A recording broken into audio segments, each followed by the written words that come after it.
Good evening everyone. F4 Finology के एक और एपिसोड में आपका स्वागत है। पिछले हफ्ते 2 आईपीओ आए। एक आईपीओ ने इन्वेस्टर्स को माला माल किया, दूसरे आईपीओ में इन्वेस्टर को काफी डिसअपॉइंटमेंट हुई। मेरे काफी सारे व्हाट्सएप या एसएमएस या फोन कॉल आते रहते हैं कि आईपीओ में कैसे इन्वेस्टमेंट करना चाहिए। खास करके जो नए इन्वेस्टर हैं उनको ये क्वेरीज आती है। तो इसके ऊपर ही आज का हमारा टॉपिक है, how to apply for an IPO. IPO में एप्लीकेशन के लिए सबसे पहले तो आपको 2 चीजों की जरूरत रहेगी।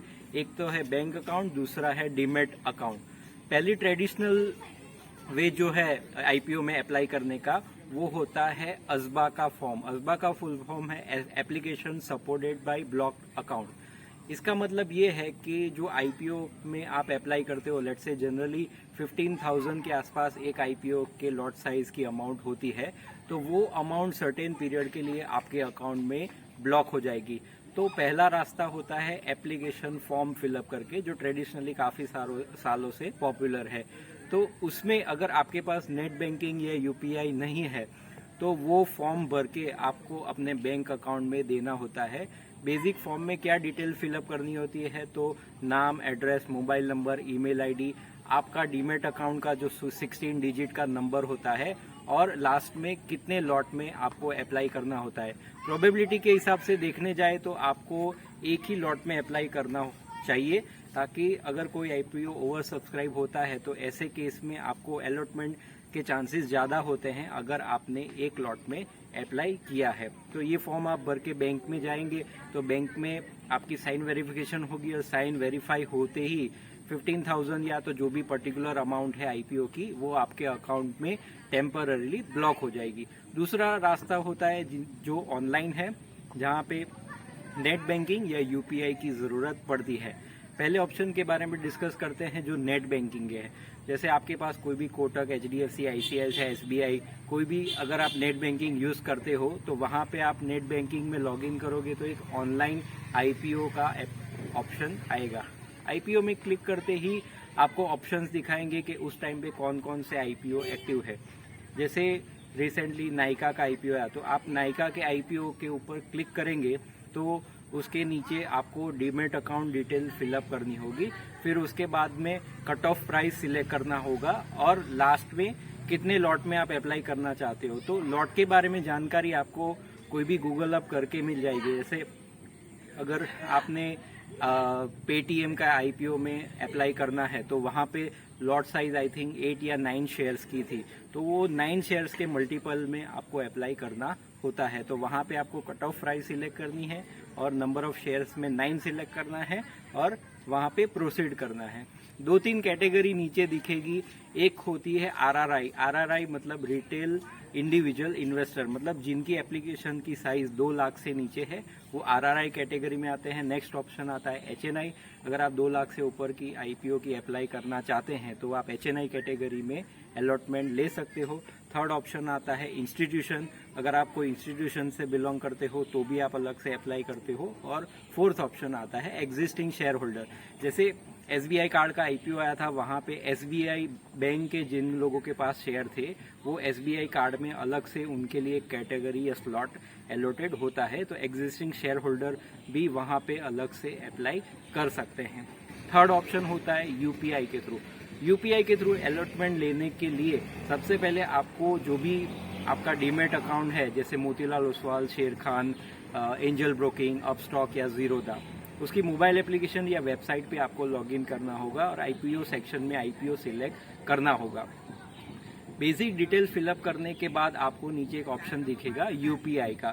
तो आपका एक यूपीआई आईडी होता है। जैसे आप गूगल पे में जाओगे तो आपका एक यूपीआई आईडी, आपका नाम @ओके एक्सिस या ओके आईसीआईसीआई ऐसा यूपीआई आईडी होता है। तो आप जैसे ही वहां पे अपना यूपीआई आईडी डाल के प्रोसीड करोगे तो 2 मिनट के बाद आपका गूगल पे या पेटीएम या जो भी आप यूपीआई एप्लीकेशन यूज करते हो वहां पे एक वन टाइम मैंडेट का ऑप्शन आपको देखा जाएगा। वन टाइम मैंडेट रिक्वेस्ट जैसे ही आप एक्सेप्ट करोगे तो सर्टेन अमाउंट आपके मोबाइल पे नोटिफिकेशन आएगा और वो अमाउंट आपके बैंक अकाउंट से डेबिट हो जाएगी।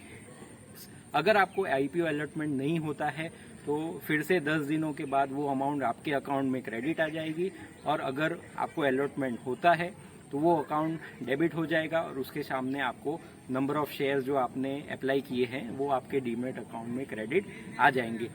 कुछ 2-3 क्वेरीज लोगों को होती है। तो पहली क्वेरी ये होती है कि ग्रे मार्केट प्राइस क्या होता है। ग्रे मार्केट का प्राइसिंग का मतलब ये हुआ कि जैसे SBI कार्ड का IPO आया था, तो वहाँ पे SBI कार्ड की अलॉटमेंट जो थी वो 750 रुपीज़ पे थी, लेकिन लोगों को एक्सपेक्टेशन था कि अगर लिस्टिंग होती है तो वहाँ पे 1100-1200 रुपए तक लिस्टिंग हो जाती है, ऐसा लोगों का एक्सपेक्टेशन था उस टाइम पे। तो 750 माइनस 1200, तो बाकी का जो डिफरेंस है वो प्रीमियम माना जाता है। तो अगर आप कोई IPO में अप्लाई करना चाहते हो तो आप काफ़ी सारे वेबसाइट से उस IPO में कितना प्रीमियम चल रहा है वो जान सकते हो, ताकि आपको एक रफ आइडिया लगे कि अगर ये IPO आपको अलॉटमेंट होता है तो वहाँ पे लिस्टिंग गेन कितना मिल सकता है। नेक्स्ट पॉइंट होता है एप्लीकेशन को सेल करना। काफ़ी सारे लोगों को ये कंसेप्ट इतना पता नहीं है। तो वो क्या होता है, जैसे मेरे पास सिर्फ 2 ही अकाउंट है, लेकिन मुझे अलग अलग 10 अकाउंट में मेरी कैपेसिटी है कि मुझे IPO में अप्लाई करना है। तो मैंने मेरे फ्रेंड के साथ एक कॉन्ट्रैक्ट किया, जहाँ पे अगर IPO लगता है या नहीं लगता है मैं उनको 3000 रुपये दे दूंगा। तो उसके हिसाब से क्या होगा कि मैंने उनसे एक डील की है कि IPO में अलॉटमेंट हुआ या नहीं हुआ, मुझे उनको 3000 रुपये देने हैं। फर्स्ट ऑप्शन अगर IPO में अलॉटमेंट आता है तो ऐसे केस में उन्होंने इन्वेस्टमेंट किया है 15,000 का, लेकिन वो इन्वेस्टमेंट हो गया 30,000 रुपीज़ का। तो बाकी का जो 15,000 का प्रॉफिट है वो प्रॉफिट मेरा हो जाएगा, लेकिन उनके सामने मैंने जो भी फ्रेंड को प्रीमियम दिया है 3,000-4,000 रुपये, तो वो मेरा रिस्क रहेगा। तो ऐसे केस में अगर प्रोबेबिलिटी के हिसाब से देखे जाए तो आप जितने एप्लीकेशन मैक्सिमम अप्लाई करोगे वहाँ पे आपको अलॉटमेंट के चांसेस ज़्यादा होते हैं। लेकिन कई बार लोगों को डिसअपॉइंटमेंट भी होता है कि भाई हर एक IPO में मैं अप्लाई करता हूँ लेकिन अलॉटमेंट नहीं मिलता है। तो ऐसे केस में काफ़ी सारे लोग सिर्फ एप्लीकेशन लगा के वो एप्लीकेशन को दूसरे से डील करके सेल कर देते हैं। तो पर एप्लीकेशन 2,000, 3,000, 5,000 जैसा उनको बेनिफिट मिलता है।